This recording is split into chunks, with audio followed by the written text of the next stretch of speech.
to start by telling you that in my mid-teenage years, I switched schools. And that's an astounding piece of information, I'm sure you're absolutely bowled over. I left the shul I'd grown up in, where I was bar mitzvahed, and which I'd attended every Shabbat since my bar mitzvah, for another shul. And my old shul was small and intimate and warm. It was traditional United Synagogue Orthodox. It was populated mainly by old men, or at least men who looked old, seemed old to me at that time, but in reality, they're probably younger than I am now because everything in life is relative. And the rabbi's sermons were intensely boring. And this, I hasten to add, was after the time of the Rabbi Bar Mitzvah me, who was Lauren's grandfather. Then the shul I switched to was much larger and fancier. It was a lot more sophisticated. It was less friendly. It was even snobbish. But it had a young American rabbi whose sermons were intensely interesting. On one occasion, revisiting my old shul, I entered into conversation with one of the older members who asked me why I'd abandoned my spiritual alma mater. And I answered that the way in which the rabbi at the other shul explained the Torah seemed more relevant to me. And this old man gave me a very puzzled look. I don't understand, he said.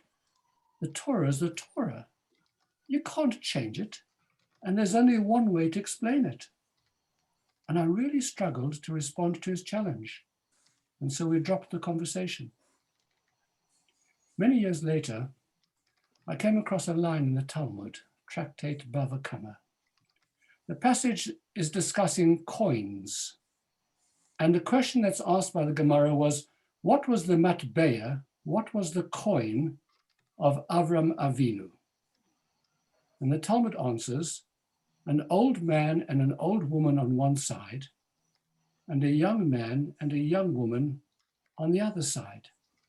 And Rashi comments that the old man and old woman were the images of Abraham and Sarah, and the young man and the young woman on the obverse side were the images of Yitzchak, his son, and Rivka, the woman that he married.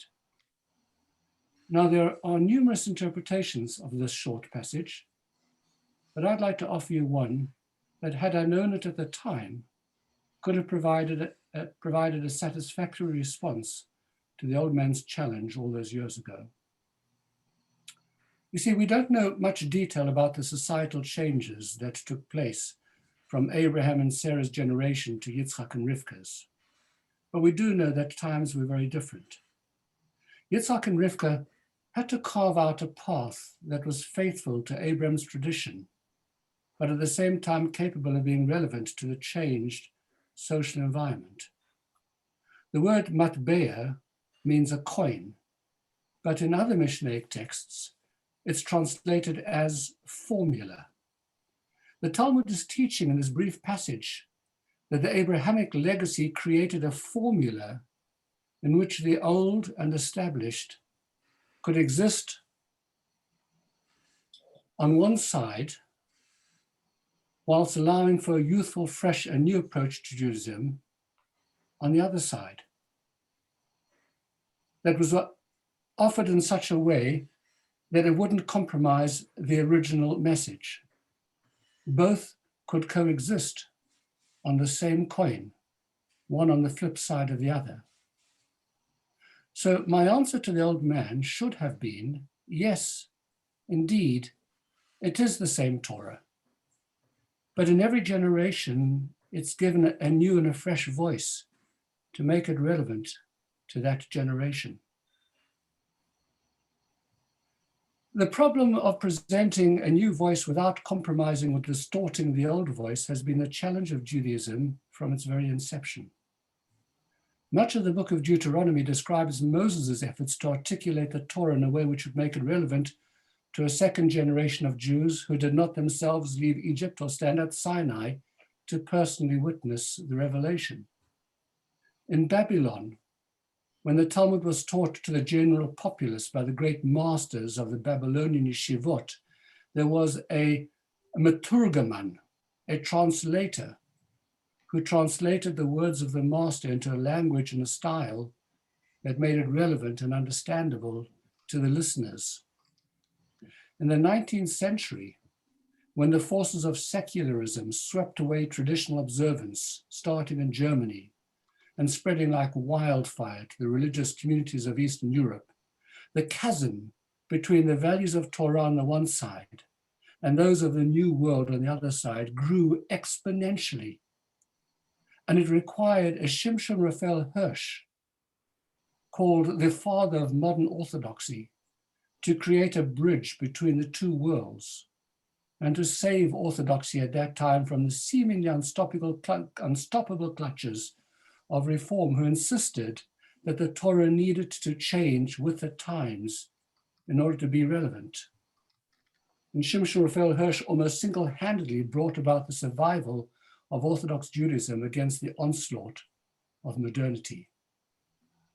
In post-Holocaust melting pot America, the age of materialism, when the aspiration of the children of Jewish immigrants was to become fully integrated Americans, the towering voices of Rav Soloveitchik and of Norman Lamb became the Meturgamen, the translators who were able to take the unchanged Judaism and make it relevant to a new generation and bring about a revival of Orthodox Judaism. And of course, one has to mention as well the legions of Chabad Shluchim who would teach the teachings of the Lubavitch Rebbe and translate them into a modern idiom to touch the hearts of thousands of assimilated Jews in America and in other parts of the world. And finally, in our times, the voice of Rabbi Din Steinsaltz, who passed away in August of this year, fresh, inventive, profound, and extraordinarily relevant. And now, the voice of undoubtedly one of the most articulate exponents of Orthodox Judaism in the 20th and the 21st century, the inheritor of the mantle of Shimshon Raphael Hirsch, the man who profoundly understood the moral issues and the challenges of our times, and who was able to create a carefully constructed bridge over which thinking Jews who did not wish to abandon traditional Judaism, but at the same time wanted to be part of the modern world, could walk across. And his bridge was so wide and so well constructed that there was room for non-Jews to walk across it as well. And there was room even for those who professed not to believe. This bridge was and remains a two-way bridge. You can cross it from either side, from belief to the secular world, or from the secular world back to belief. And that is why the loss of Jonathan Sacks is so terribly, terribly deep, for there is no other voice like his. By way of consolation, we have his writings and his recordings. For the moment, we'll have to be satisfied with that. But we pray for the day when the Almighty will send a new Meturgaman to the world to follow in Jonathan Sacks's footsteps and to complete the task, so that the precious two-sided coin of Abraham should never be lost. Shabbat Shalom.